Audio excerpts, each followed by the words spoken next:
Oh, there's my black and white one together. Oh no, there's my black and white one. This is Neil's on Dynasty. Please like, share, and subscribe. Be kind, helpful, and grateful. Buy some silver and some platinum while you still can. Next year or so, it's really going to go up. But anyhow, that's not what this is about. This is about me getting cats out of my way so I can bring this interesting report to you guys. This very, very interesting report. It's about Saudi Arabia and Nigeria having some issues. Here we go. You get the volume. Possible level after something unexpected happened. Nigerian authorities immediately contacted Saudi authorities, asking for an explanation for their actions. In turn, Saudi Arabia did not offer much detail, leading to a cold battle-like situation between the two countries. But what did Saudi Arabia do to the Nigerians? How targeting the people of Nigeria has become a new Saudi policy, laying the groundwork for a conflict that can escalate. In this video, let's find out how Saudi Arabia did the unthinkable to Nigerians. Causing ties between Saudi Arabia and Nigeria are under scrutiny after 177. Nigerians were denied entry to Saudi Arabia at the airport. Nigeria's foreign ministry revealed that only 87 of the 264 Nigerian nationals arriving in Jeddah on an Air Peace flight were allowed entry. The rest had their visas canceled and were deported. Reports indicate that some passengers were pilgrims intending to perform the Umrah in Mecca, the Islamic holy city. The widespread visa cancellations coincided with Nigeria's President Bola Tinubu being in Saudi Arabia for bilateral talks with the Saudi government. Following public outcry on social media, the Saudi embassy in Nigeria clarified that the affected passengers had not met the entry conditions and had provided incorrect information for a visa category not applicable to them. However, more underlying reasons hint at worsening relations between the two countries. Even if the Nigerian president was in Saudi Arabia at that time, the kingdom gave a subtle sign, showing what it actually wanted to do with Nigeria. Saudi Arabia mandates specific travel documents, Umrah or Hajj visas for pilgrimage, preventing holders of tourist visas from performing Hajj or Umrah during the Hajj season, according to regulations by the Ministry of Hajj and Umrah. The type of visas held by the deported Nigerians remains unclear. Air Peace, the Nigerian carrier, expressed surprise at Saudi Arabia revoking the visas upon arrival, stating it strictly adhered to profiling procedures mandated by Saudi authorities. The airline emphasized that all passengers' visas were verified before departure, with no prior notice of cancellation or denial from Saudi authorities.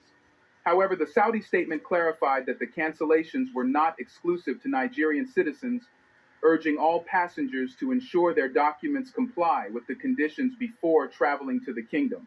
Even if the kingdom is explaining, the incident is being called a diplomatic slap on Nigeria's face. Commentators have labeled the recent incident as a significant embarrassment for Nigeria, particularly as its president remained in Saudi Arabia following his participation in the Saudi Africa Summit. The president departed on Thursday morning for Guinea-Bissau to attend Independence Day celebrations, as confirmed by the presidency. Victor Okai, an advisory board member of the African Diaspora Foundation, a group advocating for the welfare of the African diaspora, described the situation as a diplomatic slap, stating, "This is obviously a very significant diplomatic blow." He highlighted a lack of sensitivity by Saudi officials, given the ongoing visit of the Nigerian president. Reno Omokiri, a former Nigerian presidential aide, echoed similar sentiments, deeming Saudi Arabia's action embarrassing and detrimental to bilateral relations. He raised questions about the visa revocations, especially with Nigeria's president currently in Saudi Arabia, expressing concern about the disregard shown toward Nigeria. Some Nigerians have called for the summoning of the Saudi ambassador to address the situation. This incident compounds the challenges faced by Nigerians with visa entry in the region. Despite interventions by Nigeria's president, Bola Tinubu, recent reports indicate that the United Arab Emirates has not lifted a year-long visa ban on Nigerian travelers. Saudi Arabia, a popular pilgrimage destination for thousands of Nigerian Muslims, has a history of refusing entry to travelers. In 2012, over 1,000 female pilgrims from Nigeria were deported for arriving without male chaperones. The Ministry of Pilgrimage in Saudi Arabia defended its decision, emphasizing that individuals not adhering to the terms and requirements of the entry visa for the Hajj pilgrimage would not be permitted. Saudi law mandates that every female pilgrim under the age of 45 must have a male sponsor during the pilgrimage, regardless of nationality. Women out there, women, did you hear that? You are not allowed to freely travel unless you have a man sponsor you, unless you're older than 45 if you want to go to Saudi Arabia. There are allies too, and yet they're very discriminative against females and many more things. But, hey, who cares, right? They have oil, so we're going to befriend them, give them money, and allow them to continue with their religious practice of inequality.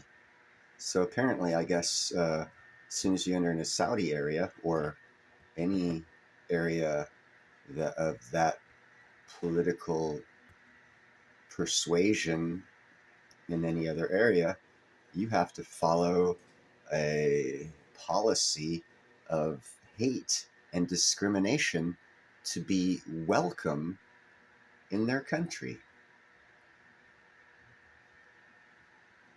Yeah, think about that.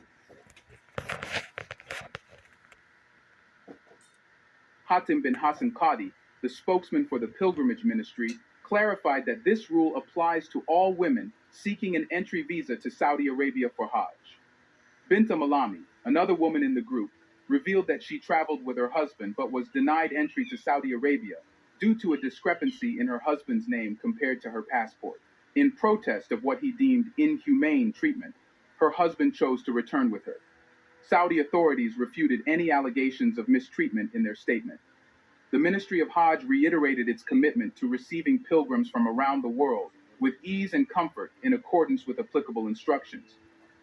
Nigeria initiated the repatriation of its citizens after a delegation led by the Speaker of the House of Representatives, Alhaji Aminu Tambuwal, discussed the incident with Saudi officials. Alhaji Haman Adama Tukur, one of the Nigerian clerics assisting the stranded women, explained that the women were accompanied by male escorts. However, difficulties arose in the checking system at Jeddah Airport, where First off, I personally don't see how anyone could force a person to dress like that and call it okay. This is okay. No, it's not only okay, it's mandated. That is just bizarre to me that anyone, especially women, could boldly support that kind of treatment of women. It's just bizarre to me. Bizarre. How people can support things that aren't good for them. Anyhow, Happy New Year.